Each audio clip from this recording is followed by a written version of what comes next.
Welcome all to DeFi Crypto and Airdrops, or DCA. I am Mike, aka Veteran Crypto, and this is Jeff, aka the Blockchain Report. How's it going, brother? It's how are you Ooh, weathering these markets? man, I'm holding on tight. Feel like I Like feel like we're I'm in in a the hurricane. I'm in a hurricane or something like rodeo. that, like Forrest Gump, or where he's like, "Oh, come on, come Yep, on." yep.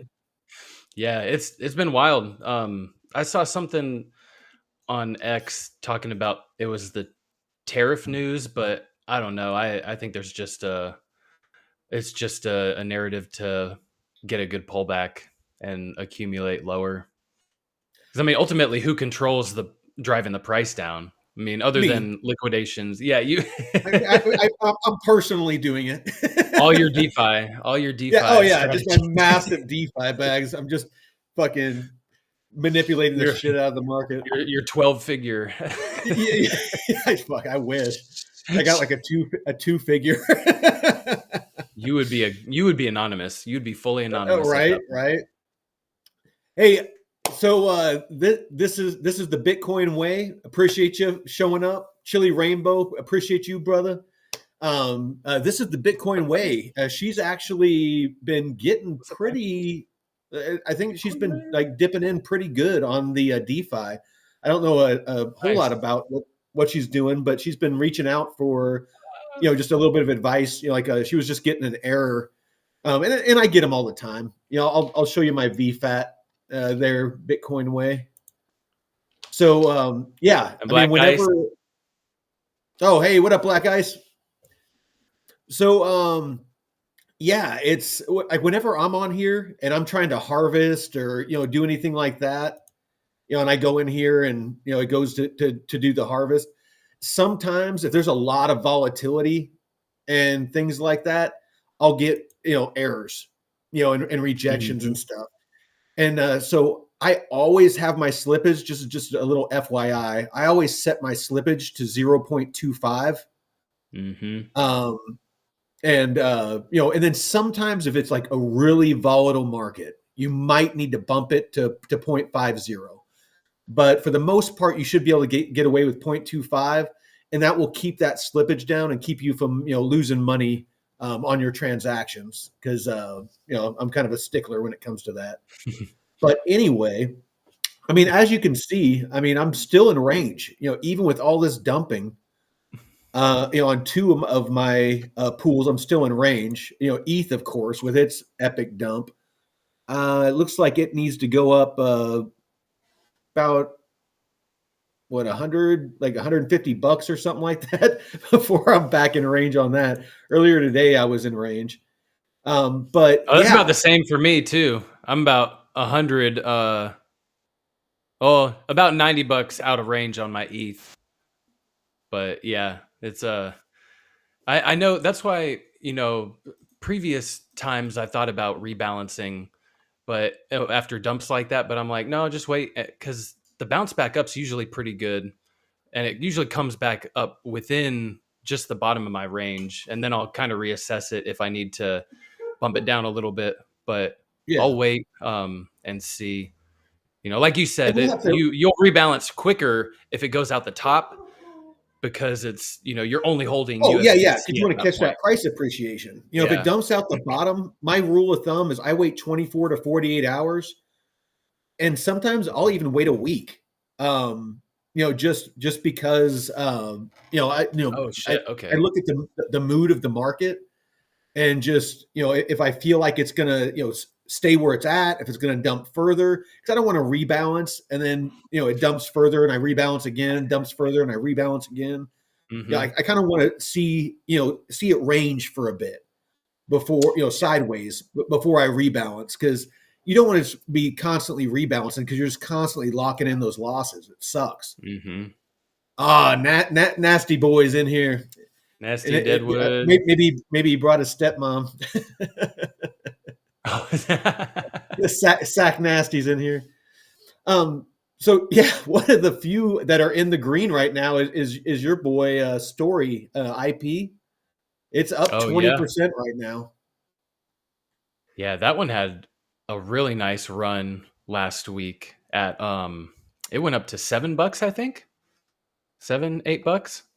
And Let's so take a I look. had I had my my backup wallet. The I participated in some of the test net. I only got like 10 tokens. Um but I mean Yeah, it was I got something. up to $6.60. A 660. Yeah. So I was pretty surprised by, I mean, that was a pretty nice pump, from $1.50, I think is what it hit, or just under, or $1.80 was the lowest. No, $1.50. Yeah. Yeah, it looks like about a dollar 42. 40, $1.50. That was February 16th. And Yeah. then yeah, it went on a tear up Mhm. to that $6.60, and then retraced down to about 387. And today, I mean, still been doing really well. While the rest of the market is tanking, it's been pumping. So So that's been like the third or fourth project I've seen have their token pump not long after the airdrop. And it doesn't happen a lot, but pretty solid projects. I mean, they've been building for 3 years, and last year they just really came out uh, from the shadows and said, "Hey, we're ready to launch or getting ready to launch." So it's not it to me. It seemed like they just came out of nowhere and started building, but they've been building for 3 years. So it makes me feel like, okay, the token price dumping was more so people fudding the airdrop well, and do and you stuff. mind telling us a little bit about the project? Because Taco earlier today was talking about, he brought up Story, and he was, kind of, trying to say a little bit about it, but it didn't seem like he had, done like a ton of research. But I know that doing the airdrop thing, you get more of an opportunity to really do deep dives into these projects. I mean, do you want to share with the viewers a little bit of what you know about Story, and what they're building, like use case wise and whatnot? Yeah, so they're building out a blockchain for intellectual property and IP rights, protecting IP assets, and Mhm. verifying them on the blockchain. And it's from music to art to whatever So you those that don't know, technology. IP's internet intellectual property. hmm Intellectual property, any kind of inventions and stuff. So it's and they're based out of the Bay Area here, actually, like 20 minutes from where I live. Oh, So nice, nice. um, yeah, and they had their test net last year or earlier this year, and I forget, it all runs so fast, man. There's so much. I think it was last year. Ah, shit, I don't remember. Yeah, but yeah, because um, they had like 30 badges that you had to collect doing different things on their test net, and one of them was you used AI to create. You typed in a prompt and you create your own song in whatever. Oh, there we go. I know it tracks, so I can't like put my hand in certain positions. So there was a project, I don't remember the name, but you type in a prompt in AI and you make a song in whatever style you want, and it was pretty scary how well it made a song in like, less than a minute. And you mint it on chain, and you can add like IP rights, and you can lease out essentially I'll be right back. your I'm gonna make a the rights to your cocktail. song. Yeah. So stuff like that, you can lease out the rights to your stuff. And I'll kind of share this as well. It's a color marketplace, and hopefully I can take over. Dun, dun, dun, dun, Oh, sorry. dun. Did I leave you hanging? No, I'm just trying to. Let me see. Uh, yeah. Oh, Here, you. I'll just swap over. let me unshare. There you go. Yeah. Yeah, Sack Nasty. Radium definitely said that it would lead the way, over the cliff. It was the first lemming, over the edge. Oh my gosh, man. Nobody knows about lemmings now. I've talked to people about him and they're like, what do you, what? Like, you never, They're little furry creatures like to yeah. jump off cliffs together. they They like they just like mass follow. suicide. Yep. So I'll kind of go over the IP marketplace right here. So you Bitcoin can, way, yeah. Jeff is in the Northern Cali. yeah. Yeah. So this is an example of, if you have some artwork, like an NFT artwork, I know Live Art is a project that is about to launch their token, but they're making art and luxury accessible to everyone. Um, and like they have partnerships with high end luxury art dealers and stuff too. So that this is one that's going to be interesting as well. But you essentially will be able to set like IP rights for stuff that you own, and lease it out. So right here you have programmable intellectual property license that you can attach to your whatever, not just NFTs, but um, actual property. Maybe, I don't know. What do you think? Could you use this for any of your businesses or No, I like mean IP? definitely. We got the one that the business that we're talking about. Me and my brother Taylor. We also have a blockchain based business that we're talking about because as all of you probably know because I talk about it a lot. He's running for mayor of McKinney, Texas, and his platform is AI, robotics, and blockchain, and basically change is coming. Like it or not, technology's moving forward, and it's Mm-hmm. going to evolve the way that everything is done. And being a business owner himself, he has a couple law firms doing mostly wills and trusts and things like that, and then a real estate title company. And so he started talking to me about if there was any projects out there, blockchain projects that was doing anything with real estate. And so we started talking about it, and I was like, yeah, there's a bunch of projects that are working on tokenizing real estate. And Mm-hmm. so, we're going to talk about, the potential of, being able to evolve his businesses to go on blockchain. He's already started using AI, Mm-hmm. working with a company up in Seattle, I believe it is. And it's already answering his phones. When people have questions, he trained it, language learning model, and it answers questions, legal questions for him. So, it's almost like having a paralegal, and it's free for the most part. So, it directs calls. It does everything a receptionist and a paralegal would do. So, yeah, change is coming. It's and that actually is a really good segue into our topic if you're Mm-hmm. done. Oh yeah, go for it. So, change is coming, and with these markets dumping like they are, do not get fudded out. Don't get a negative mindset. There is too much going on in the crypto industry with regulation, big money coming in.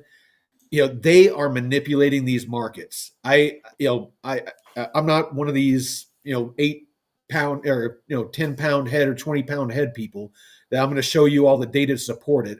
You all watch the same shows I do that are here.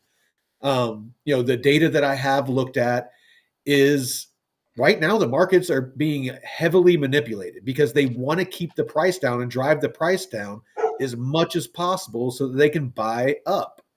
Because a lot of these projects aren't going anywhere. A lot of these chains aren't going anywhere. They're being built on by those big money people. So yeah, hold on to what you got. And I kind of want to. I have some news that we can go over, but I'm going to do that at the end. I Mm-hmm. really want to jump into this because it's what I put on the thumb, and I feel it's really important. Let me pull it up real quick. So full transparency, as always, this is my HODL portfolio. I have about 51,000. At one point, it was in the 90s. I'm down about what 40%. I'm down about 40% on my HODL bags. Not sweating it at all. I'm still in the green. I'm still about 14 grand in profit. Not sweating it at all. I'm going to ride this to zero or Valhalla, one of the two.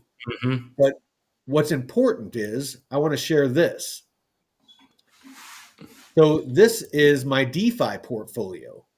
So I started out, back in November, December when Bitcoin was breaking all-time highs, was 100K plus.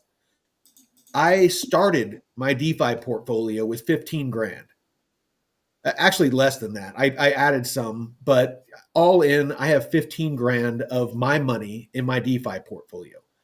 Even with my HODL bags dumping 40%, I am up about $2,000 because I have 17 grand in my DeFi portfolio. So that shows you the power of DeFi, and to not get discouraged. Don't look at the price. If I looked at the price, here's what I'd be looking at. So back in December, I track it all. This was my DeFi portfolio back in December. December 1st, I had $15,265 in my DeFi portfolio. My aerodrome lock was 12 grand, and total I had 27,422. But you can see that at one point I got up in liquidity up around 20,000, 21,000, and now I'm at 17. So it's I'm still up $2,000 in the positive, where hodling I'm way down.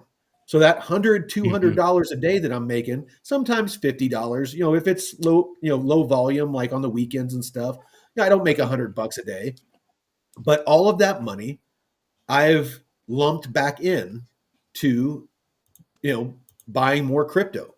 I bought all of my plume with those profits. I bought all this Morpho, all this extra aerodrome. I've funneled it off. I started that Shadow Sonic pool with it. I've done a bunch of different things, and it's all OPM, other people's money. Mm-hmm. I haven't put 1 cent of my own money into crypto since I started DeFi. I'm putting way more money into my portfolios by doing DeFi than I was spending my own money. So, why not? Mm-hmm. And do you have anything to add to that, Jeff? This, I mean, especially if it's just sitting there, like you said, your money's just not doing anything for you, and I love. I think I heard Nick, the Nictator, say it. He's a cash poor, crypto heavy. Yeah. I got enough cash to pay my bills and Mm-hmm. make sure that I can buy food and stuff, but I put a lot into the DeFi and stuff just for the rewards. I haven't invested a lot of my own money, like you said. Well, over the years, because the airdrops that I've accumulated have been able to reinvest and stuff. So that's helped me out in that front. But adding the DeFi aspect into it, I'm putting more into that now, or as much of my own money as I can to try and earn the rewards, because it's just sitting in the bank not doing anything. So why is it gonna sit there and not earn? So I'm going to say two things, and they're not from me. And then I want you to address IMJ's comment. But I believe it was Benjamin Franklin that talked about compounding interest and the power of compounding interest. So basically, for those that don't know, what that means is, with DeFi, every couple of minutes, you're making, a couple of cents, a couple of dollars, depending on how much you have in there, and it's adding, to your balance of your yield, and then you're taking Mhm. that yield and compounding it back into that pool or starting other pools. And so you're basically, taking that money that's constantly, generating. It's almost like a seed, and then it grows. Like maybe you start out with $1,000, and then a couple months later it's 2,000, then it's 4. That's the power of DeFi, is that it feeds itself. You don't need to feed it. So that's compounding interest. And then, and I lost my train of thought. The the it was, yeah, I'll remember it. But But you're accumulating. You're not always compounding, right? You have kind of a system where you claim the rewards and then you compound as well. So the compounding is important, but if you're also not, you don't want to do it every single time, right? Because of the rewards that you want to get some rewards and some compounding into it, correct? yeah, yes. So what I've been doing recently is I've actually been just taking profits and starting new pools, because I was way too heavy on base chain and aerodrome and morpho and things like that. So I wanted to get some liquidity on Sonic. I want to get some liquidity on ETH mainnet now that the fees are a little more reasonable. And there's some other chains, Solana, and things like that, that I want to get some liquidity on, because I want to diversify. It's like I don't want to have all my eggs in one basket. And then just as I make profits from each of them, just plus them up, start some lending, things like that. But do you want to read IMJ's comment? Do you mind? Oh, the his that's crypto strategy. Yeah, yeah. He just made a comment. I just wanted to Like, welcome IMJ because he just showed up. oh yeah, I thought I saw him earlier. Pop in and say hello. It's good to see you, IMJ. Man, we got a nice little crowd in here. But yeah, No, for sure. money And I bolsters appreciate significantly all of by you. dividend engines. Yeah, it's wait, oh, stock strategy. I thought he said stocking strategy. I was thinking like Christmas. Well, no, but I mean, but he makes a valid point. It's if why invest in a stock or a crypto if you can't earn yield off of it? I mean, Mhm, simply buying crypto and waiting for it to go up in value. You get caught in stuff like that's going on right now. You just watch mhm, your portfolio dwindle, the dollar amount, and it mhm, it, it just depresses you. You're like, why am I doing this?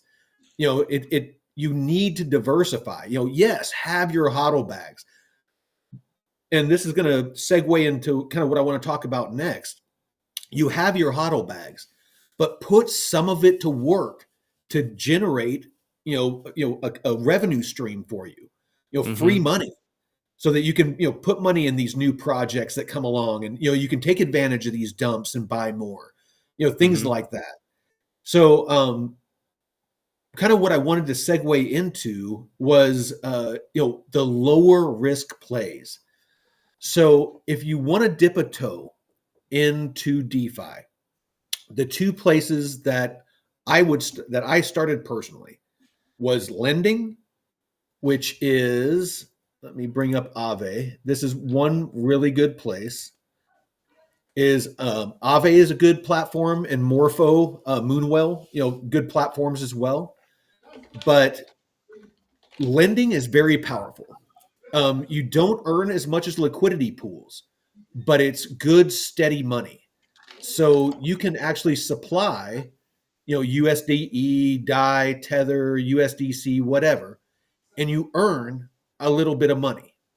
So, if you have some of these cryptos just sitting in bags, ETH, whatever, find a platform where you can lend it out. And you got to be careful. There is risks. If the platform goes under, and you don't have insurance and stuff like that, you can lose your funds. mhm, But do your research. But you can lend it out, earn a yield, and then you can actually borrow money based off of what you deposited and that you're earning money on. So it's taking out leverage against what you deposited, to loan out. So, say you deposited, $10,000. So let me share this with you. So this is how the DeFi lending process works. Let me zoom in a little bit. When I was telling IMJ in the chat that it kind of reminds me of options trading in the stock, like traditional finance, the way the liquidity pools work with picking Mhm. the ranges. There's certain strategies where it called like a butterfly spread, and you want it to stay within a certain range. And if the stock goes sideways, you'll earn the fees paid in that option. But it's Hmm. very, options can get really really crazy. You thought DeFi Oh, liquidity and pools there's did. some that pay really good yields. Hmm. There's some that pay dividends. Just for owning the stock, it's profit sharing basically. So Hmm. there's stocks that do a lot of this stuff too. So real quick before I continue on, this is the Bitcoin way. So me personally, I wait 24 to 48 hours at a minimum before I rebalance if it goes out the bottom end of my range. If it goes out the top, if I see that the market is on a run, I'll probably rebalance pretty quickly. I'll make sure that there's a buffer in case it retraces a bit.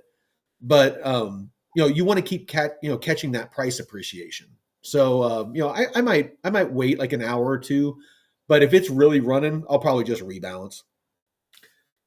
Um, so basically, this is how it works: is you have the DeFi lending platform and you have the borrowers. You know what? I'm not going to go over that. I changed my mind. We're just going to go over this. So let me bring this up so I can kind of follow along with it. So you can see in this scenario, you have $10,000 worth of ETH. You lend it out on a platform like Aave for, say, 3%. You then borrow $5,000. So take 50% leverage on your $10,000. Because you deposited, they'll let you borrow. You take out $5,000 of leverage in USDC.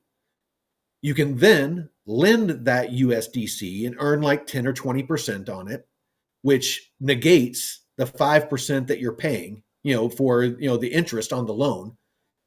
Or you can farm it and in a liquidity pool, which is Mhm. riskier. But and then you use the yield off of lending and off of borrowing, whatever's left over after the interest, then you use that to pay down the loan.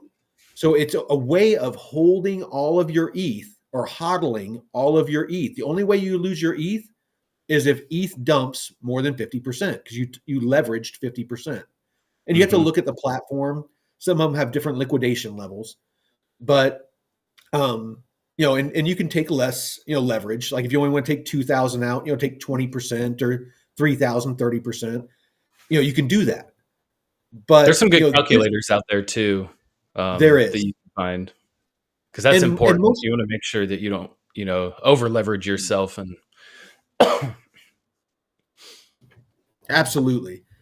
So, and a lot of the platforms actually have health meters where they'll tell you if you're getting towards the riskier end, where you could get liquidated if there's a sudden move, that kind of thing.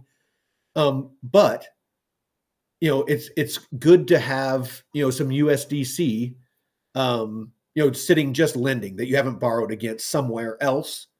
That if that ever happens, then you can hurry and pay down the loan. Maybe Mhm. not pay it off, but pay it down to keep from getting liquidated. Just inject some liquidity in there to keep it from getting liquidated. Yeah, your So guy showed a pretty good example of that. The crypto research, I think. yeah, Crypto Labs Research, Yeah. absolutely. They do an awesome job explaining this stuff. So I mean, that's just kind of one play, and that's a more advanced way to use lending and borrowing. Simply just putting your money into lending and earning like a 3, 5, 10, 20% is an awesome way to go, especially with stables. It's what I plan to do, as the market starts to dump. If if we end up having an alt season where I make money, I'll end up putting it into stables and earn like 10-20%. And be out of most of my alts. So and then of course there's staking. You can stick money into endless places. A lot of these cryptos into staking. Super safe way to earn yield. On your bags. If they're sitting there, why not? Why are you going to let your bag sit on an exchange or sit in your cold storage wallet or a hot wallet doing nothing but riding the market? Mm-hmm. It's when you could do the same, you're still going to get the full price appreciation while you're lending and staking. You're still going to get the effects of the market, but you're going to be earning free money to add to those bags and dry powder to buy new projects. Like when Plume came out, I Mm-hmm. didn't have a couple $1,000s sitting around that I was had available to throw at crypto. So I was glad I was in DeFi.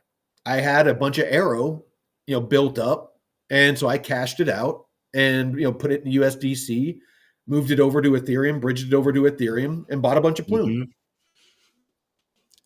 Yeah, those strategies are so good because, like you said, other people's money. Whether and you're the bank at that point, essentially. You're doing the work to provide the liquidity, and I mean, damn, your money's sitting in the bank providing liquidity for the banks. They've already got that, in their hands. They're making all the money off of you. So, using DeFi to our advantage, putting the power in the people's hands for them to get a piece of the pie. 'Cause Well, I damn. mean, it's what the banks have done forever. We put Mm-hmm. our money in, they lend it out like 9 or 10 separate times. You put $10,000 in the bank, they can lend that. It's fractionalized banking. They can lend it out like 9, 10 times that same $10,000 to 9 or 10 different people. And so, I mean, it's basically like taking out leverage with no risk because they're backed by the FDIC and they get bailed out by the government. If they screw up. So, I mean, if and it's that's what the great thing about DeFi is. It's a way that you can actually earn on your savings now. So, I mean, I'm always gonna have money in DeFi for the foreseeable future. As long as I can, earn a decent yield, why wouldn't I? Mm-hmm. Yeah, but the key is, like what you've been doing is finding the most valuable pools. You're testing out all kinds of different liquidity pools, some higher Mhm. risk than others, but you're not jumping all in. You're doing it strategically. And even when you lose, you're like, or are down on some positions, you're like, hey, this is how it looks. Yeah, I'm down, but these rewards that I've earned are, even if they are slightly under what you initially started with, when when prices get back up, it's going to be way more than what you initially started with. So it's short term pain, you know just a little market pullback, and as long as you hold and stay with a strong vision and strategy, and not, like you said, not rebalancing your positions all the time just because of a drop, like wait a little while. And that's why you said it's important to set up at least a few liquidity pool positions, not just have all your Mhm. eggs in one. That way you can kind of stagger it. If one drops below, you can set another range and have that earn. And that way you have some money that's working for you, while the Absolutely. other stuff goes back up. Um, and that's where I'm starting to get into my strategy as well. Expanding my strategy is setting different ranges. And yeah, once we get a good bounce, I'll reevaluate uh, this other range that I need to reset. So we'll see how we'll see how this bounce goes. Yeah, and honestly, I mean, right now is a good time, to get into a pool or something like that because if you feel like that we've reached a bottom, because I can pretty much guarantee we're either going to have a violent recovery or we're going to range here. Once it finds its bottom, we're going to range for a while. While all the panic that everyone's feeling right now, and all the FUD, and the fear and greed. Everyone's panicking right now. Either somebody, whoever's manipulating this market, is going to let it rip, or it's going to trend sideways because we're not going to have any new liquidity coming in because everyone sees that we've been bleeding out. So you're not going to have a bunch of people eager to jump in. Not a lot of retail has the nerves to do it. Everyone wants to come in when everything's pumping. So really, until whoever's manipulating this market releases it and lets it rip, we're gonna continue to range sideways and bleed out. I mean, that's unfortunately where we're at. This market, I've been saying it for months. I was kind of hoping that people with larger audiences would pick up on it, and a couple did. But Hmm. the fact that this cycle is different than the other cycles, and it's obvious. We have Hmm. regulation, which allows big money to come in. Banks, you know, uh, investment groups, Fidelity, BlackRock, all this big money, governments. It the chains are off. They're able to dump liquidity, and by doing that, they're the ones that are. If you look at the heat maps, the liquidity heat maps, Hmm. almost like on cue. They'll go up, they'll liquidate the shorts. They'll go down, they'll liquidate the longs, and they just ping pong, back and forth. Josh calls it the windshield wiper, and they just sit there and they wipe out liquidity. All of the retail that's trying to long and short the market, they're just wrecking the shit out of them because the entire crypto market. I mean, what is it now? It's got to be less than 3 trillion with all this dumping. We're sitting at, yeah, just under 3 trillion, 2.99 trillion. Bitcoin has a total market cap of 1.8 trillion. Oof. So I mean, there's maybe $1 trillion in the rest of the market. Like, you don't think that people with hundreds of billions of dollars and trillions of dollars assets under management can't manipulate the shit out of this market? Hmm. They're going to hold this down as long as they can because this technology, just like AI and robotics, it's going to be a part of the future. The trustless nature of blockchain for voting, for RWAs, for DeFi, for smart contracts of all kinds.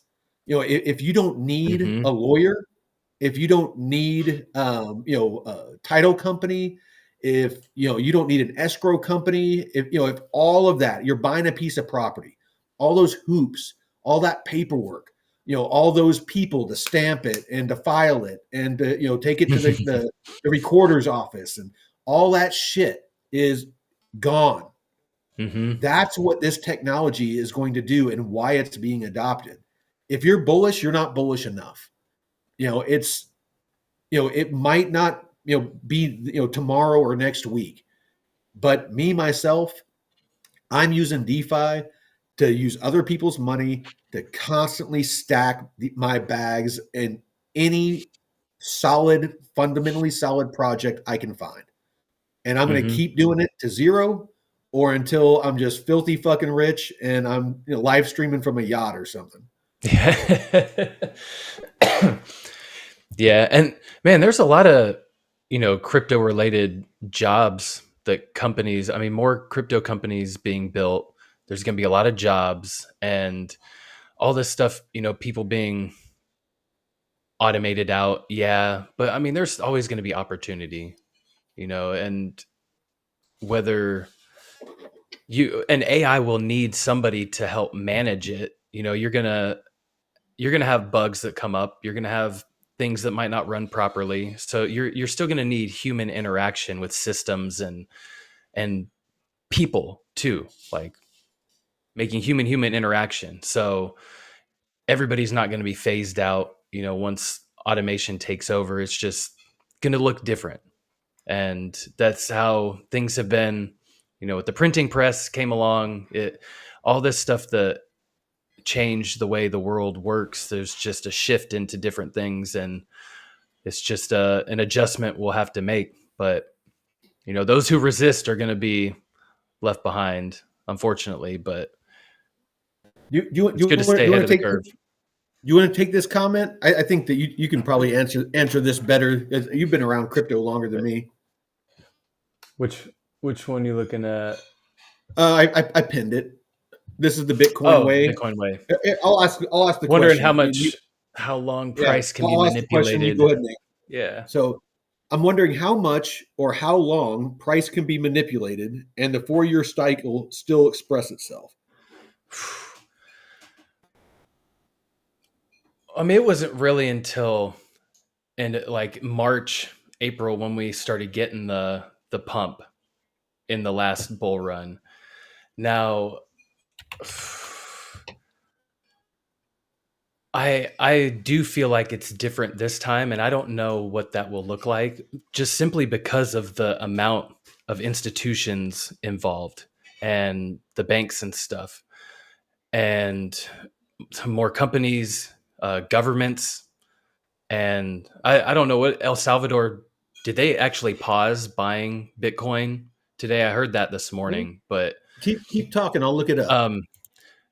But yeah, all that, it's going to, the only thing I am worried about is kind of companies over leveraging themselves on Bitcoin and, the MicroStrategy strategy. With their shares of stock and using that to buy Bitcoin or doing offerings and using it to buy Bitcoin. But there's just a lot that we really don't know the long-term cause and effects of, since it is a new asset that's coming to the mainstream.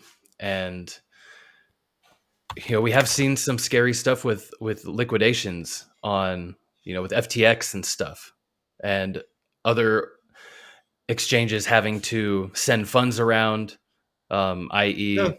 more recently with Bybit, sending funds around and being kind of holding the price up for certain assets.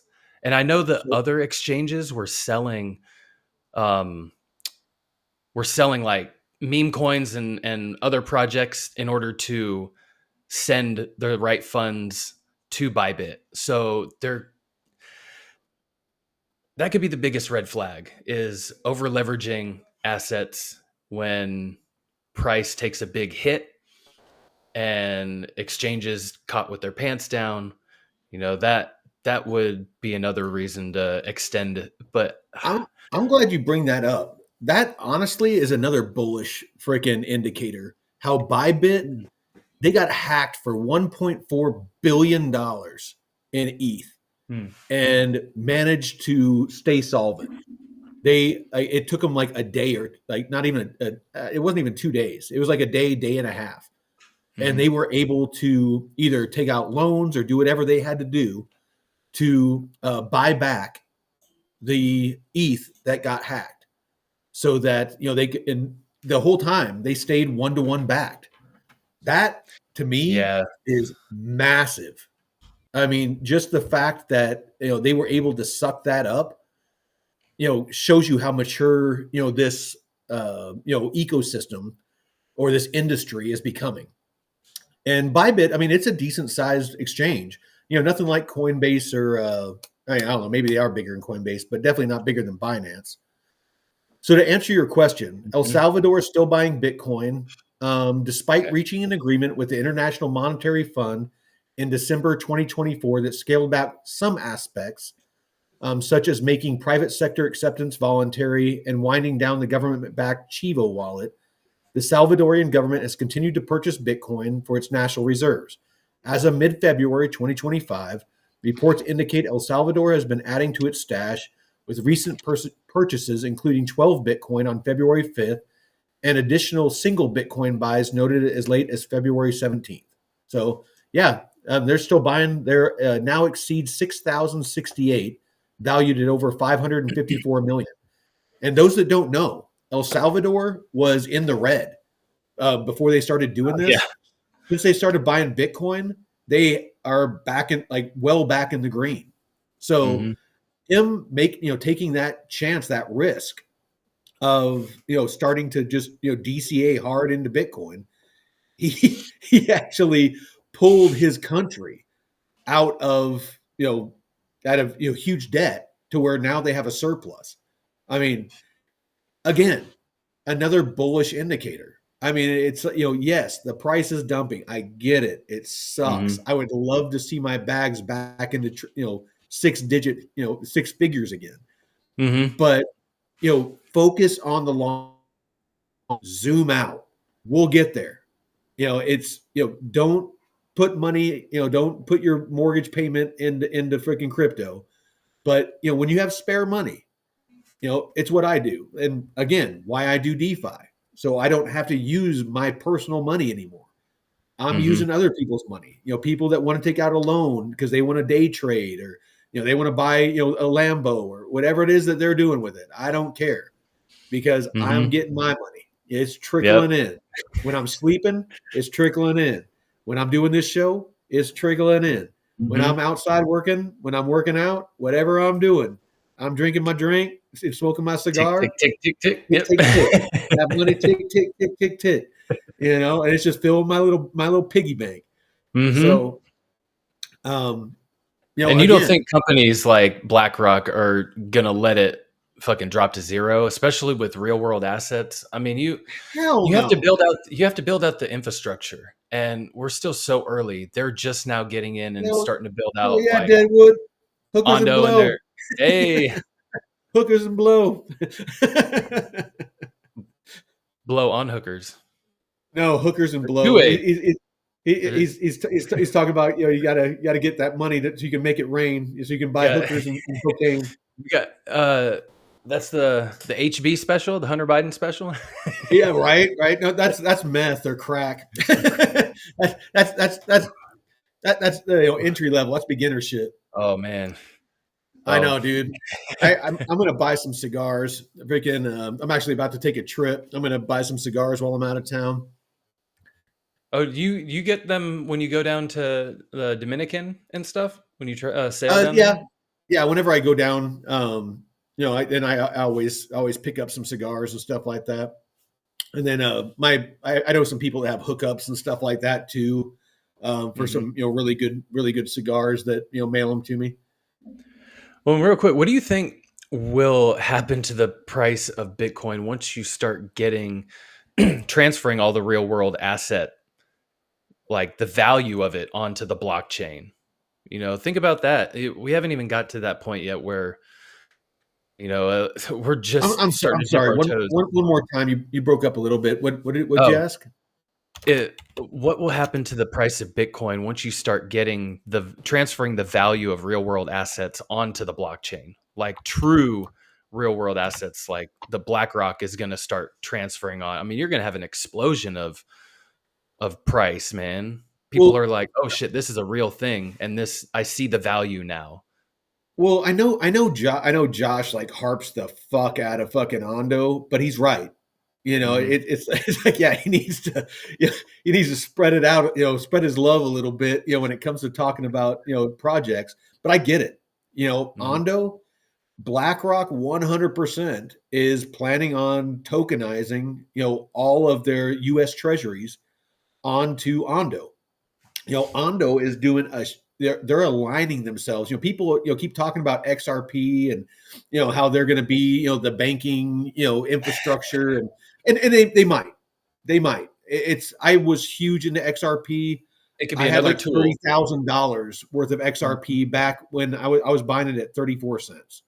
Not as cheap as some, but I was buying it cheap. And at a 2-3x, I sold all my XRP and went into Aerodrome and a bunch of other ones, and rode those before they pumped. Um, but yeah, it's the tokenization of real world assets is going to happen. Anybody that understands finance and understands real estate and stocks and how those things work and the limitations that they currently have. I already talked about the title companies and all that stuff with real estate. Mm-hmm. With stocks, it's a 9 to 5 when the market is open, nothing on the weekends, nothing on holidays. They halt trading from time to time. You have to, go to your broker and tell them what you want to do. And then you got the apps, you got Robinhood, and, it still takes time. If you want to cash out, it takes 2 to 3 business days or something like that to, get your liquidity. With blockchain, once they tokenize these things, it's 24/7, 365 instant liquidity for Mm-hmm. any real world asset. Literally any real world asset. If, Jeff, if you have a piece of property that you want to sell and the price looks good and I want to buy it, you can have it on the market, on chain.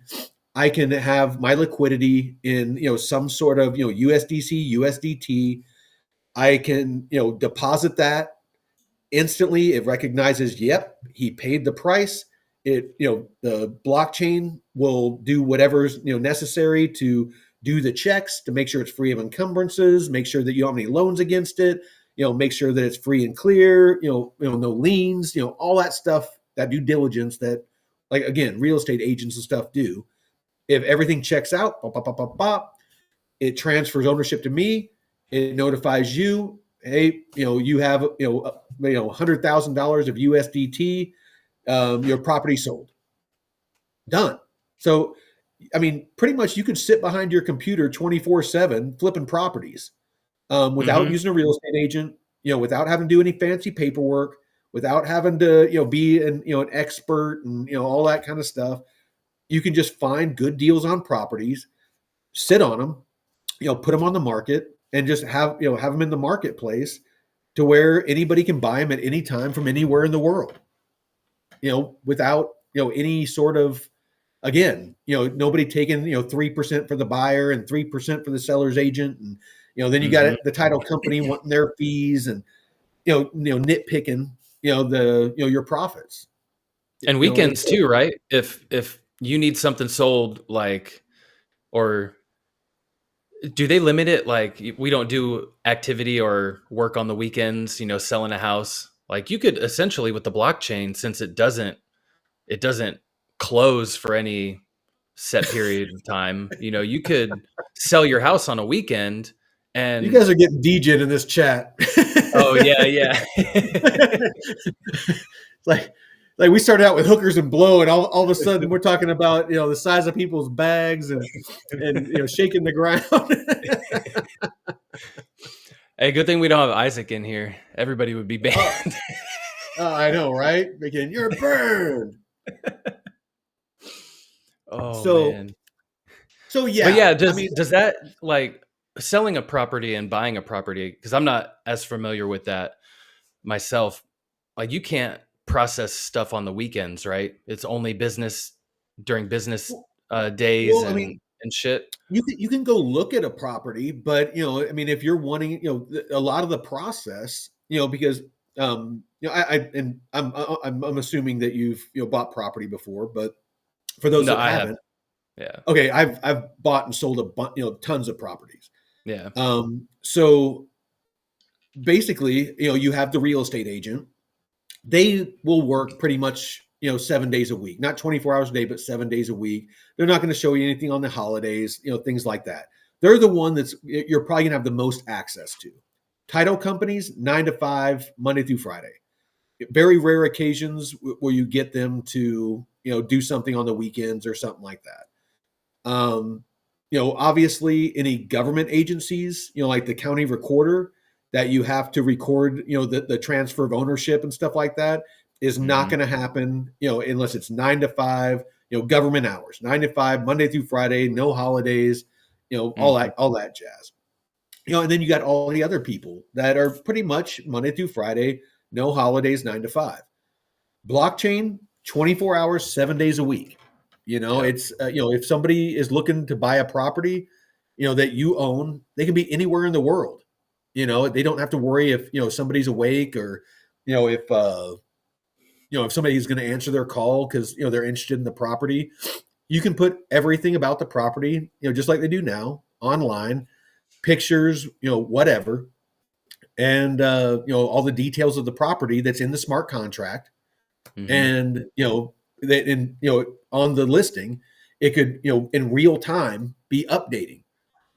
As of the time that you're looking at it, it has no liens against it. There's no loans against it. Bang bang boom. Here's the property lines. Everything. And that's one of the issues that I had with my property in Hawaii is was finding out where the fuck the property lines were. I mean, it's in the jungle. So, I mean, like when I went there, Yeah, like I kind had of to go tough. with a fucking machete and like hack my way through and try to figure out where the fuck the property lines were, either that or hire a surveyor to come out for like 10, 15 grand Yeah, do they have to markers and stuff? Like, how do you tell if at in that one kind of point. thing? I mean, usually they drive stakes. I mean, sometimes they'll do the metal ones, which are awesome, but sometimes they'll just drive a wooden stake. And so if somebody moves it or kicks it over or, whatever, you're just out of luck, So yeah, I went there and was like hacking through the fucking jungle looking for stakes and stuff. And, but, with smart contracts, once it's on there, like when they first, do the plat map and, do the surveys, they can have the grid coordinates, the actual GPS coordinates of where those pins are, Mm. and that's on there. So, Hmm. you can go on to, Google Earth or whatever, type in those coordinates and you can, chart out, hey, this is my property. And, and really get a look at, okay, this is what's mine. So is that river or that stream on or off my property?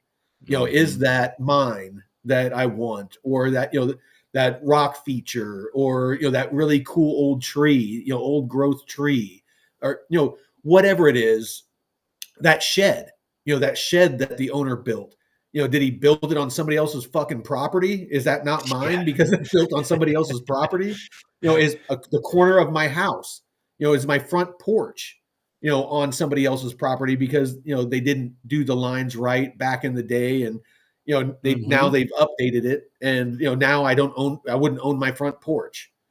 Hmm. Shit like that happens. So this is what blockchain is going to do for for multiple industries. I'm kind of harping on real estate, but I mean there's endless use cases. Intellectual property, story, like you were Hmm. talking about. Intellectual property is a massive issue with theft. There's constantly Trillions. people stealing intellectual property. If it's on the blockchain, there's no way you can steal it. Title theft for real estate is a thing. Oh There's yeah. people that will actually steal your property because if they go in, even if it's forged, if somebody goes into the county recorder's office, they can actually, if you have a paid off home, it happens to elderly people all the time. They'll go in and file a quick claim, what's called a quick claim deed.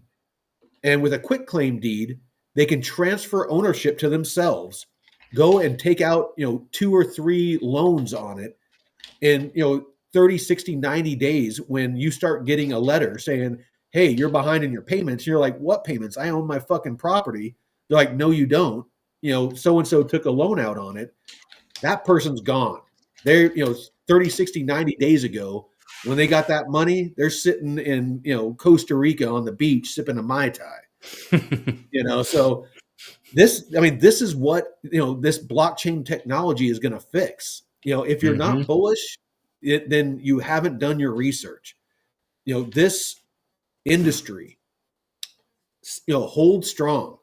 If you're in the right projects, not meme coins, fuck meme coins. I'm sorry for those of you out there that love meme coins. Yes. Fuck meme coins. It's, if you want to gamble with $100 or something, absolutely, I get it. Get that rush. But if you're looking for good, steady investments with solid fundamentals that are going to make you money over time and get you that lifestyle that you're looking for, slow and steady wins the race. Hmm. DeFi, is a great way to get that dry powder to stack without having to use your personal money. Me personally, at one point I had about 80% in my HODL bags and about 20% in my DeFi bags. Now I have like 2/3, like 66% in my HODL bags and like 33%, in my DeFi bag is growing while my HODL bag is shrinking. So it's kind of off kilter now.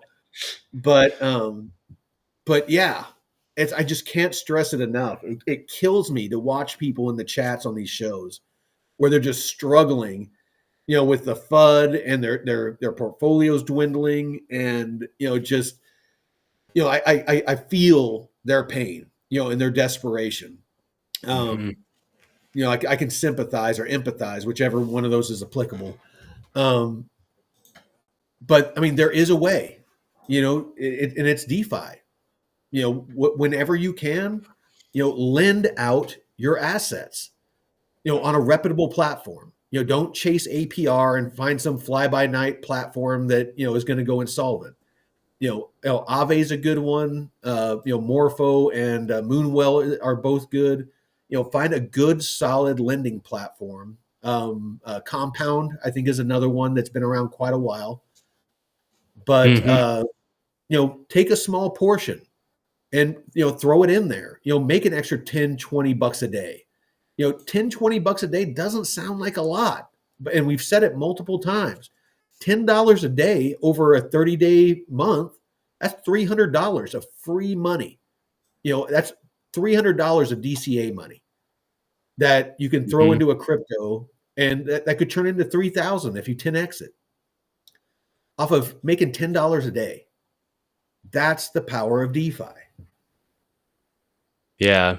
And time in the market is better than timing the market, especially DeFi, man. Like, you get, like, right, let's take this previous dump. You get somebody that comes in just a few days ago and then gets totally wrecked on their DeFi position. You might have to take that, impermanent loss, but rebalance and just, keep holding, and over time the rewards will definitely outgrow um your what you've put into it originally, like you've shown, even though you've taken hits, from the market pullback. Your time in the DeFi strategies or these DeFi pools have allowed you to accumulate the rewards needed to make up for that. But, and you're not exiting, so it's not like you're just going to get out No, break even. So holding it and just keep, hey, fuck what these well, pullbacks. Yeah, you might have to rebalance here and there, but just know whatever loss you might take right now, it'll more than make up for it. I mean, look at it this way. It's, so far this month, I mean, this has been a shit month for crypto. I've made about $1,700 off of, the roughly 10,000 that I actually have in, physically in liquidity pools right now. I've made $2,000. I've made about 16, 17%. I've made a 17% return on my investment in 30 days. Well, not even 30 days, in 24 days. Today's the 24th. So in 24 days, I still have a couple of days left in the month where I can make another, $100, $200, maybe $300. So I could make, $2,000, a 20% return in 30 days. And I'm not doing anything sexy. I'm not doing anything complicated. I got my wrapped ETH USDC pool. That's been my gravy train with biscuit wheels. I got my Arrow USDC, a wrapped ETH Morpho, and I got out of that VVV and just got into this Shadow and Sonic pair. And so, I mean, I really haven't, I mean, Hmm. I've only made $7.40 so far on that one. Yeah. So, How's your experience with that so far? Because that's one that you're starting to explore, is the Sonic DeFi pools. it's again, I'm just dipping my toe in. I was making about 500% APR when I first got in it. Right now, it's about 145%. Mm. But I only have like I started out with $600, and I'm sitting at about $560. Because of the dip, I lost $40 because of the dip. And I'm earning right now about $2.22 a day. But since yesterday, I made $7.42. So I mean, even that is what, like, almost 10 or over 10%. Am I doing that? No, sorry, 1%. So in a day, I made 1%. So I'm, roughly. So I'm still tracking on that one, even though, the $2.22 doesn't seem like a lot for the money that I have in. I'm still tracking to make like between 20 and 30% return on that investment. If I Mm-hmm. made $7 in a day, multiply that by 30. And so what that's $210, $210 roughly that I would make on 600. That's about 30%, 30, Mm-hmm. 33%, return on investment. Where the fuck are you going to find that? Mm-hmm. Anywhere. I mean, Some days unless, could be more, some days could be a little less, but it's finding those pools that will have the volume necessary to accumulate those rewards at a good rate. Not just what was it, the VVV or something that had like, or not that one. There were other ones that had like 6,000% APY, but the volume you weren't going to really earn anything. So, no. What do we got here? Got two rots. Rottweilers. Oh, okay, 4 and 13. I was like, what the hell is Deadwood talking about? All right. So IMJ says, blockchain report, nice. I love Arrow, but I converted mine to Moonwell at a moment of very good opportunity. I want to rebuild my Arrow position. hmm. Great way to rebuild your Arrow position is Hmm. by having a liquidity pool either through VFAT or directly on Aerodrome. I mean, you can if you have some Aerodrome. One of the ones that I have is this USDC Arrow position, and it's making a steady 41%. APR. Probably I got about 3,000 in right now. I would say probably each week I'm making about $50 roughly. Or every 10 days I'm making about 40, $50. So I'm making about $150 a month off of this, a free Arrow. That's just stacking Arrow. Hmm. 24/7, 365 while I'm sleeping. Nothing crazy. It's an AMM. There's no range. No matter what Arrow does, goes up, goes down. It constantly, it's constantly earning. It's it's after lending and staking. It's the next step that I suggest to people that want to start getting a feel for impermanent loss and divergence loss, because there is a little bit. Because basically, what's happening with AMMs is you have an equal amount, in this case, of USDC and Arrow. As the price of Arrow goes up, it's selling off or DCAing you out of Arrow and buying and into USDC.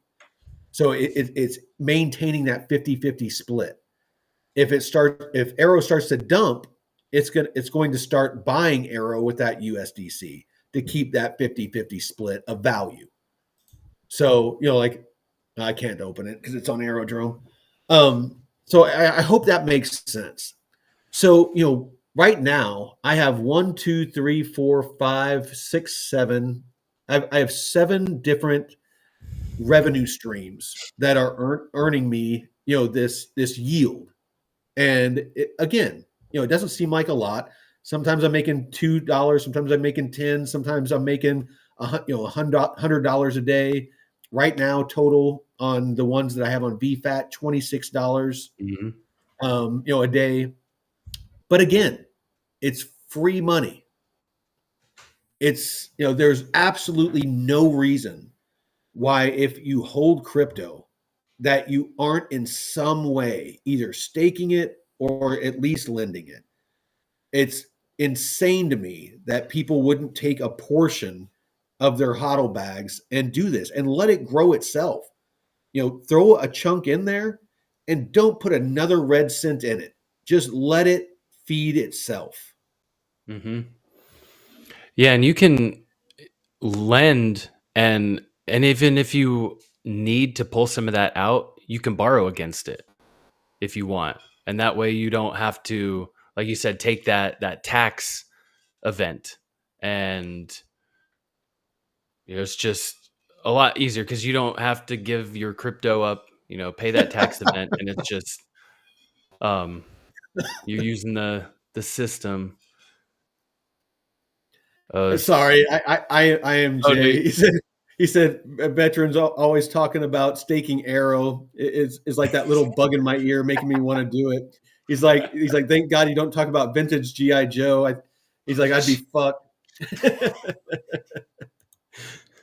Oh, no. Yeah, no, it's dude. I'm telling you, I mean, and I yes, I am 100% bullish on Arrow. As you all know, I have my lock, and I hope in 4 years when it unlocks, or just under 4 years, that Arrow is at $10 or $30. I'm going to have well into the seven figures. Mm-hmm. Just an Arrow. It's a gamble. I started out with about 5,000 Arrow. And what do I have now? Let me take a look. And then you got the flight school, so that was Yep, yep. a double So, bag. so basically, I started out with 5,000 Arrow. Because of flight school, and I locked for 4 years. I got that, basically roughly 50% in free Arrow. So I got 2,500 free Arrow. So at that Mhm. point, I had, and it takes about 30 days, for it to show up. But I had 7,500. So from that 7,500, since the 18th of December, I've made, and actually this Wednesday, I'll have some more show up. I've made 1,380 Arrow off of just letting Mm. that sit there. And that 13,080 Arrow has been added to those. Every week it compounds and it goes in there. And so basically earning what, 7,500, 8,500, almost 9,000 Arrow that I have now off of the 5,000 that I Shh. started with. So I've almost doubled my money in under 3 months. And it's going to Golly. accelerate Yep. because as that amount grows, I'm earning rewards. My VE Arrow is earning rewards off the new balance, not the original balance, the new balance. So instead of making it off 5,000, now I'm making it off 9,000, and then I'll make it off Mm-hmm. 10, and then I'll make it off 20, then I'll make it off 30 as time ticks on, and it keeps stacking. So, I haven't done the math, like good solid math, but my guesstimate is that, again, if Arrow is $10 to $30, I'm going to have multi millions of dollars in Arrow. If it does that, it can go to zero, 100%. Mm-hmm. I am, under no illusion that Arrow could go the way of the dodo and go under, and I'm out 5 grand. So be it. I'm hoping to make much more than that in this bull run.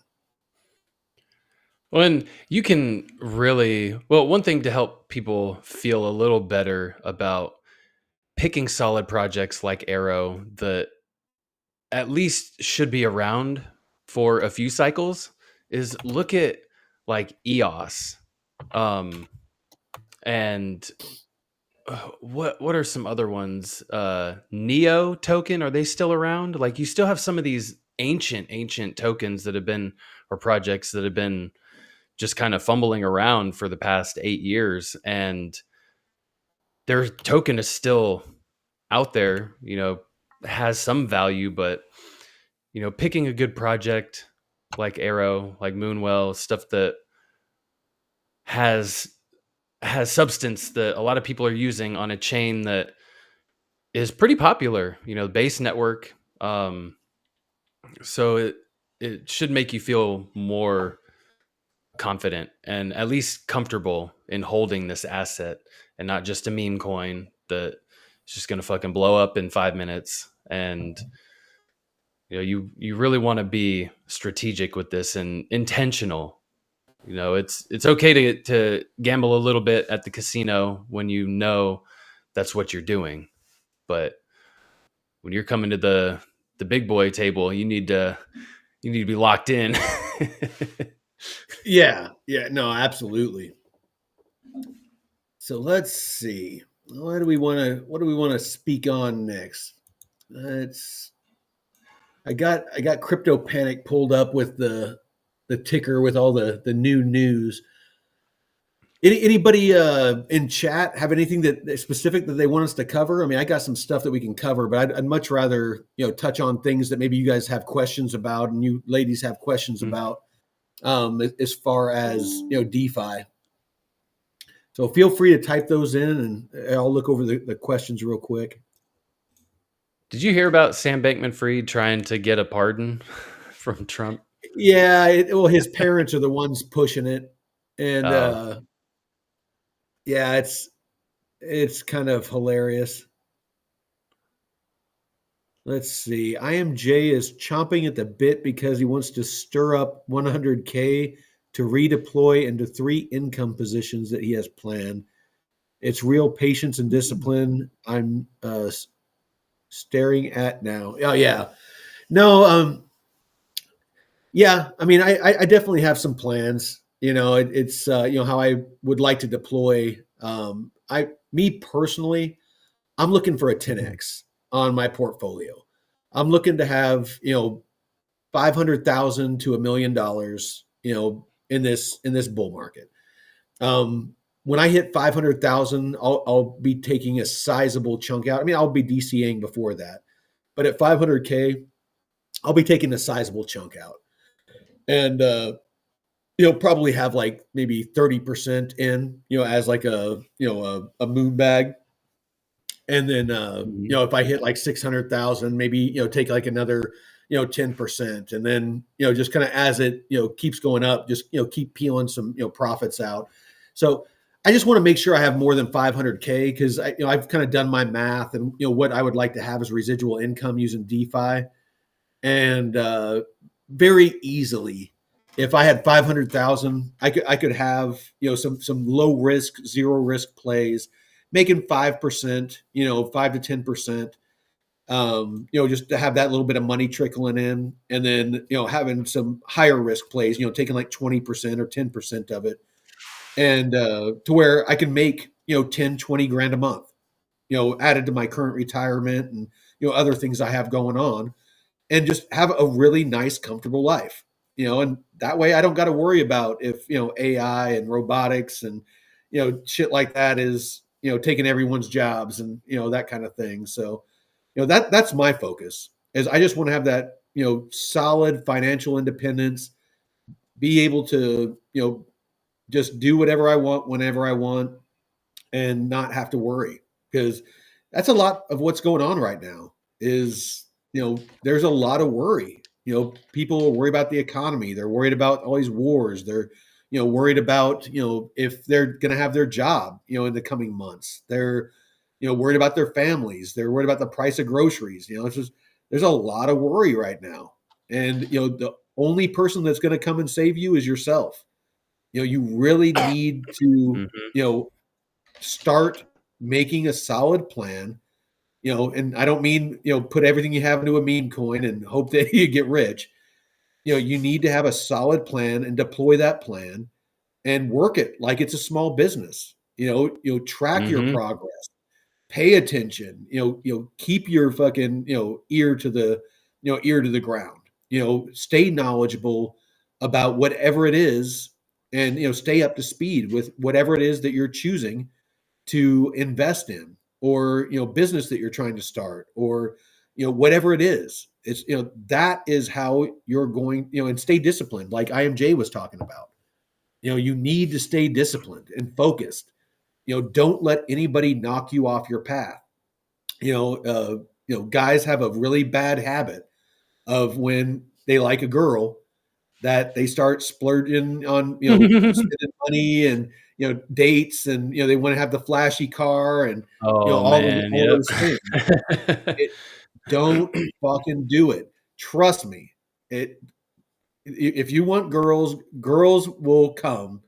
Once you have money and, Hey, I I mean, have a friend who got out of the military, and it was like 6 months. He got like 20 or 30K when he got out, and yeah. he blew it in like less than 6 months because he was like dating this new girl and going bar hopping and hotels and like food, all the shit, man, and he was broke. So yeah, use it wisely. Use it wisely. Let's see. Oh yeah, the Deadwood So, says about liquidity pools. and I'm go ahead and keep talking. I'm gonna look and see if there's any questions in the chat. But if you guys don't mind, I mean, yeah, Yeah, they've been share a popping little them bit. off. Well, share a little bit about what you plan on doing. If you make, your nut, if you hit your targets in this bull market, let's start Mhm. doing some dreaming. What is it that you want to do with the money that you make in crypto? Throw it out there. I want to hear it. I'm interested. Oh, one is buying property. I would buy some property out where my parents live in Carolina. I would not buy anything in California, at least not in the short term or the near term. But I would buy some property in Carolina and actually hire my dad and brother to manage it. Um, so that way, because I would like to, have my mom just retired, and my dad's been a mechanic for 30 plus years. So I'd like to be able to help him retire. And I mean, shit, if I own property and have like a little, property management company and hire my Mhm. dad and brother, and, that way I could pay them and they wouldn't have to work back breaking jobs and shit. So that, stuff like that, being able to I help love it. provide my family with value, with stuff and not force them It's a into It's a work every win-win. day and shit. Yeah, yeah, and I'd have property that I could get value on, and plus I'd have a place to stay when I go visit them instead of Airbnb and shit. So Yeah. that's the start. But Well, real quick before I go over some other questions, is this is the Bitcoin way was asking about the tracker. mhm. So all of this green is you like at the top it says user inputs. You type that in. So you have to type in like how many ETH that you currently have in your in your position liquidity pool. Um, and then you have to type in the prices, the current prices. So this first box up here. Let me see if I can zoom in for you. There we go. So this first section up here, this is when you first enter the pool. So as soon as you enter the pool, jump on here, plug those numbers in. So that because you're going to forget if you don't. Put in how much wrapped ETH you have if it's a wrapped ETH USDC pair, and you can change these. It doesn't matter. This could be Sol and USDC, whatever. All the data that it's using is anything that's green you can mess with. So you put the amount of each that you have, whatever the price is currently. And then whenever you want to check and see if if your earning is outpacing, if divergence loss and your impermanent loss, things like that, then you type in whatever currently you have, as far as token amounts, and whatever the current price is. And then if you're earning fees, if you're not earning Arrow, like you say you're on Uniswap, then you can put in like the fees that you've earned, and it will calculate it. If you're on Aerodrome, as it says here, emissions info for Aerodrome only. If you're earning Aerodrome, you're not earning fees, so leave those blank. You put however many Aerodrome tokens that you have, here, and then the price of whatever they are. And then based off that, that's the numbers that's used to auto populate these red figures and the totals. The rest of it will auto populate. So, like, say that I type in 2,300 here, and you can see the rest of these all just changed. So, because ETH went down, all of these numbers are showing a different amount. So, let's say, actually, let's put that back. I'd actually change it here. So watch these numbers over here after I click off of it. See, now because I typed in that ETH is only $2,300 now, I lost another $174 due to impermanent loss. So it says I earned $720. My initial value was $7,900. Total value if I would have hodled $6,252. Total current liquidity pool value without the rewards I've earned, it adds those together, and that's my total current LP value plus the rewards. But you have impermanent loss, and then after you subtract the impermanent loss, it gives you the total gain or loss after rewards, and I'm still in a positive number. So that kind of, I think that was a long answer. You probably didn't need all that, but I wanted to have that on recordings for people that try to use this tracker sheet. Yeah, we got a lot of questions. Let's see. How did you get into Farmwell? Into figure markets? I have no idea what you're talking about, IMJ. I have no idea what Farmwell is or Is that like figure Moonwell? markets. I'm wondering if that's what it is. Farmwell? I have seen that OP Velo liquidity pool, Deadwood. I definitely have. There's just so many pools I'd like to get into. Yeah, I'm looking at that pool right now.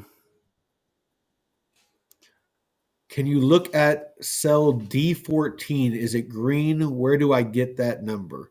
So yeah, that, like I said, that D14 is what I just covered. D14 is the emissions and arrow token. That is if only if you have an aerodrome liquidity pool. Then actually here I'll show you. So if you're using VFAT like you said that you were using, see how this one is an aerodrome. Here I'll zoom in. This one here is on Aerodrome. So I open it up and you can go down here. I've earned 95.433 in Aerodrome. So on that tracker, what I would do is I would put 93.433 and whatever the current price of Aerodrome is, I'll just say it's at 70 cents. And then that would give me my rewards earned. I've earned $65.40. So basically, if you click on this, it will tell you up here. So this field is G21 plus G18. So G21 down here plus G18 is what makes that number. I mean, does that make sense? You don't really need to know all that. Basically, all you got to do is just manually enter the price and how many tokens you have, and you'll get that you'll get that done for you. Sorry, I meant farm roll. Do you know what he's talking about with farm roll? No, I looked up Farmwell, but let me look up farm roll. I like seeing everyone's plans on what they would do with what they're gonna do with their moon bags when yeah, I'm reading some of them now. IMJ. Yeah, no, the gas lamp district. I lived down in Oceanside for when I was in the Marine Corps, and of course, being a West Coast Marine, was at Recruit Depot San Diego. That is a really cool area. It's too bad the politics are what they are out there. Oh yeah. The farm roll. That's the one with the cock coin that we showed last week. Yeah, that's right. the cock coin Cardano. Oh So yeah, yeah, yeah. farm roll, own the future of social fi with an AI with roll token. Let me check this out. Midwest life. Let's see. Small man cave loft in the post frame building downstairs for machines. Yeah, I it's actually that's kind of one of the things that I want to do here on the property. I actually want to pour a cement structure, 2-story cement structure, and have a 2-bay shop that I can fit my Airstream in and my truck, and have like a full shop with lathes and everything else, and on the second floor have a guest room or two, a small kitchenette, and then have my office and a gym. And then on the top, just have like a seating area because I got 20 acres here, just off the creek, and so just have like an area up there to sit and lounge, and maybe have a hot tub and a barbecue and all that. And so that's my big purchase that I want to do. Oh yeah, Yeah. rock crawling. I Oh, actually have a rock. buddy in Utah that builds, like $100,000 plus rock crawlers, and he does those competitions where they actually, like go up the cliffs and like actually climb over the boulders and stuff like that. Mm-hmm. He does some pretty sexy stuff with those rock crawlers. I worked with a guy at Neo. He was part of the Land Rover uh, society and stuff, and Mm. he would go and buy these like these old Land Rover vehicles, and he even bought an old wartime radio communication vehicle with like the boom arm and everything, and he brought it Oh yeah, to yeah. work one day, and it was so fucking cool to see. He like lifted it up, and it was like, damn, bro. um, but yeah, it was cool to see because he was doing the rock crawling and stuff with the Land Rovers, and it was like, damn, you guys go all out for that. Cool, interesting life, man. Interesting life. That's that's a cool. There is some cool things that people are wanting to do. IMJ talking about buying some properties and leveraging those to get him a place outside of Chicago.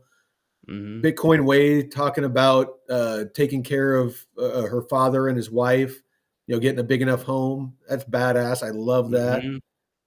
Deadwood, I know that he has a place out in Western Washington that he's homesteading on and doing some cool stuff. I've seen some pictures. But again, I always love when people are homesteading, being self sufficient and self Oh sovereign like that. man. I'd love to actually get some people up here, where I'm at, and get a little community going. Just as far as gardening and separate properties, but Hmm. Hmm. just a little community where some people that have chickens, they hook up people with eggs, and the people that are good at growing gardens, they do vegetables, and you got somebody that Hmm. maybe has some cattle, and they can trade and sell beef, and just everybody just kind of looking after each other, and that sort of thing, and helping each other build their homesteads. And it's always awesome to have a second set of hands. I mean, there's a lot of stuff. I mean, I built my whole cabin, either by myself or with my neighbor, and dude, it's fucking hard, trying to Yeah. hang trusses, trying to fucking hang trusses and, roof. And I mean, I'm out in Oh the middle yeah. of fucking nowhere. If I fall off the roof and break my neck or my back, I'm just gonna be laying on the ground until somebody finds me dead. Worst case, man. And you got to have stuff that's plumb, level, and you kind Oh of need yeah. somebody uh to help you hang stuff, and it's I commend you for doing that. I remember when you shared your whole that whole process. Oh yeah, yeah, yeah. The episode I did. Yeah. But no, yeah, no, dude, I did everything. I mean, I dug out the foundation. I freaking did did they actually poured the foundation. I got pictures where I was freaking trying to get all the cement in there and get all the bubbles out and stuff before it cured. And the subfloor, framed it up. I did all the insulation, all the electrical, all the plumbing. Sheeted the outside, Tyvexed it, sided it, put the trusses, sheeted the roof, roofed it. The flooring, pretty much the whole cabin is built with locally milled lumber. So I have a buddy with a mill, and I used local trees and took it to him, and he has this massive mill, this 100-year-old plus mill with like a 6-foot blade, one of those big circular blades like in the cartoons. And he has this diesel engine, and it's all hydraulic, and it just runs the tree trunks down, and he just cuts boards. But the floors, all the walls you see behind me, the porch, like everything is just locally milled wood. Yeah, that's it. We can, you can do pretty much anything by yourself, but man, you really need a team to actually build stuff out and see it, to what its full capability, and doing it in a time frame that is reasonable, because it could have taken you half the time to build that if you had at least a couple more hands, probably, but it does feel good to do it with your own bare hands and, do the shit yourself and get in there and sweat equity. But also there is some value in having the team to help, and humbleness and humility to say, I could do this by myself, but I don't need to. I can ask for help at times, and get support from people around you, and it's important. You can be the toughest person, but you need a community to help you through the worst times. Some people are Oh, freaking out about their bags absolutely. right now, and they don't have anyone to talk to, and they're probably going to sell their bags. And if they just had someone to talk to, like, no, calm down, let's think about this and Yeah, reevaluate. yeah. Well, and honestly, the best way to put it is you can survive alone, but you need a tribe to thrive. To really thrive, you need other people. Um, could I have built the whole place myself? Maybe, but without my neighbor, I it wouldn't be what it is. It makes a huge difference to have a Sitting like community. this. Well, and it's Sideways. yeah, no, and it's yeah, I'd be like like this in the shot, but I mean, and that's I think what kind of motivates us to keep doing this show is it's just you need to have that community of people that you can vent to. If you're in the chat, like like I am on a lot of shows, or if you're on the show, it's very therapeutic to be able to vent a little bit, hear other people, and kind of what they're going through, what their thoughts are on the market, and kind of what they're thinking about their bags and their crypto and what they think of different projects, and even argue with other people. When they're fudding your bags and you're fudding theirs or whatever. I'm talking shit about meme coins and somebody's talking shit about my Casper. It's just that's as part of the fun. It's so I guess kind of my last project I was planning down. Okay. Um, that's really the message that we're trying to send with this episode is take control. Don't let the market drive your progress towards what we had you list in the chat. Whatever your dream is, if it's to take care of your parents, get a bigger house, if it's to improve your homestead, like like Deadwood, take care of your parents, get a bigger house, like Bitcoin, Bitcoin Way. If it's to get a couple properties that generate income, so you can have a small place in the country, like IMJ wants, whatever Mhm. that is, take control of that. Don't let the market fluctuating, kind of pump and dump your dreams. Take a small portion, start with a very small portion, and get into DeFi. Start doing airdrops. Watch the blockchain report. He has some really good, and follow him. On X. There's nothing better than earning free crypto. Mhm. So work on airdrops when you have spare time. You know, get involved with staking. If you don't want to, take any risk, just stake. Pay attention to if there's a cooling off period, and some of them have crazy cooling off periods where you can't take it out for a certain period of time, but most you can enter and exit pretty quickly. Lending, you can enter and exit anytime you want as long as you don't take out leverage against the loan, or against the lending that you're doing. So go ahead and put it in, some of it into lending, earn 5, 10, 20, 30%, and take that and use that to grow your bags. That is how you are going to be successful while everyone else is panicking. While everyone else is panicking right now because the market is dumping, I'm sitting back and smiling. I mean, I would love for everything to be pumping. I want everyone to do well, and I want my HODL bags to do well. Mm-hmm. But again, my DeFi portfolio, I'm still in the green because I've been earning for the past 2-3 months. You can do that too. I am not a fucking genius at all in any way whatsoever. I'm an old vet that lives in the woods that loves to mess with DeFi and learn about DeFi. I put in a little bit of money, and again, it's if you watch our videos, you watch Crypto Labs research, great content. You're gonna get the basics. You're gonna get enough to where you can fake it until you make it. Again, stick with lending, stick with staking, play with AMMs, then maybe dip into some liquidity pools. Like a USDC wrapped ETH has been my bread and butter. Things like that. But start learning this. I have my personal feeling DeFi and RWAs are what is going to be a huge part, of the future market of blockchain and crypto. It's going to be a decent portion of it. Mm-hmm.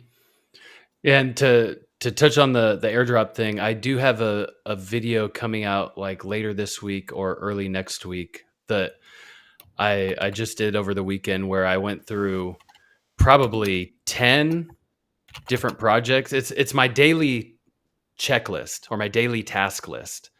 And I have a bookmark folder that has pretty much like 10 or 12 projects that I interact with daily. And it's to help people kind of organize these test nets and interact with them in a way that doesn't take 30 minutes or an hour, and you're not fumbling around looking, okay, well, what was that one that he was talking about again? So, and not all of them you want to participate in. Some of them, you just pick a few to do.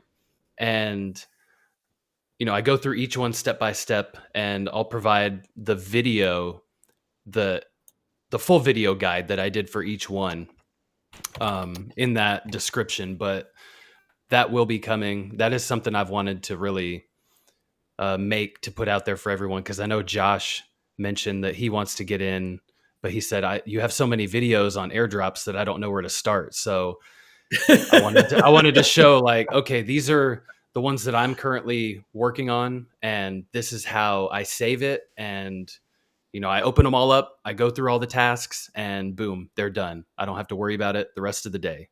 So that will be a big help once that comes out. But yeah, definitely the airdrops, man, and DeFi, two incredibly powerful tools once you really understand how to utilize them. How that supposedly Sam Bankman-Fried returns to Twitter after 2 years silence. How the hell is he tweeting from prison? Oh, they got cell phones and all kinds of shit in prison now. Yeah, he must have smuggled it in his ass or something. No, have you not seen these? There's like, oh, I don't know if they're like rappers or entertainers or something, but there's people that are in prison that do like live streams and shit. What the fuck? Yeah, it's crazy. Yeah. Yeah. Yeah, there's some craziness going on, but all right.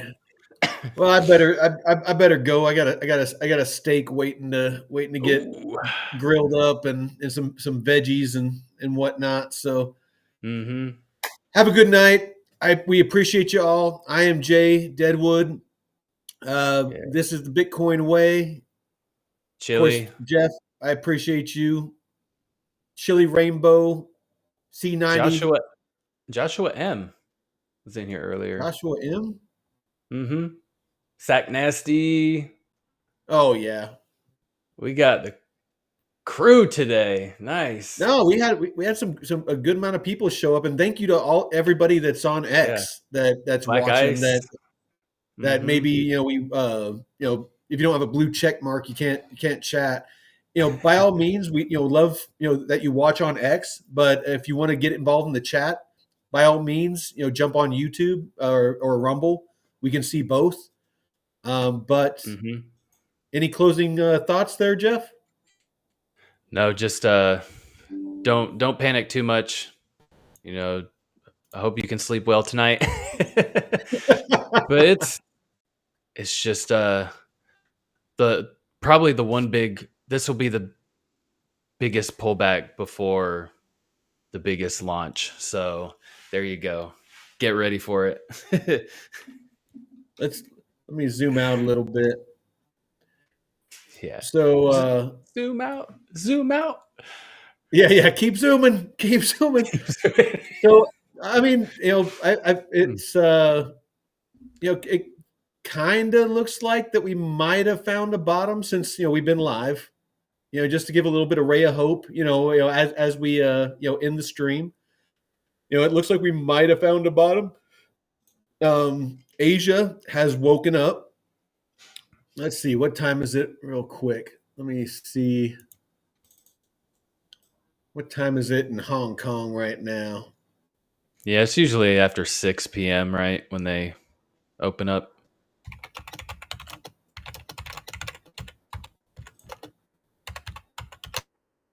So right now in Hong Kong,